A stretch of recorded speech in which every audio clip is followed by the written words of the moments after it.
ស្វាគមន៍មកកាន់ការឲ្យតម្រុយឆ្នោតយួនលេខល្អច្បាស់របស់ Channel ដំបូលឆ្នោត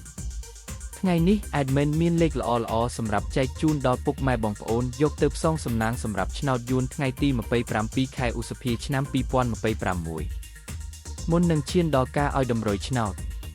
ខ្ញុំបាទសូមចិត្តពុកម៉ែបងប្អូនមេត្តាជួយ Like Subscribe Comment និងដាក់សញ្ញាកណ្ដឹងឲ្យ Admin ម្នាក់មួយផងដើម្បីជាការលើកទឹកចិត្តក៏ដូចជាដើម្បីតាមដានវីដេអូតម្រុយឆ្នោតថ្មីៗផងដែរ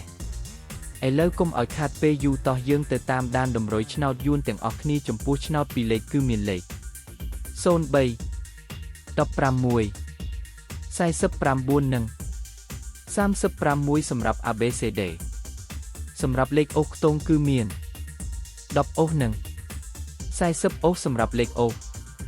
ចំពោះឆ្នោត3លេខគឺមានលេខ703គុណ537គុណនិង904គុណបាទឥឡូវនេះវីដេអូតម្រុយឆ្នោតរបស់ Admin គឺបានដល់ទីបញ្ចប់ហើយខ្ញុំបាទសូមជូនពរពុកម៉ែបងប្អូនដែលបានយកតម្រុយឆ្នោត Admin យកទៅផ្សងសំណាងជូនពរឲ្យហេងៗគ្រប់គ្នាចាក់ត្រូវគ្រប់គ្នាជម្រាបលាជួបគ្នាថ្ងៃស្អែកបន្តទៀត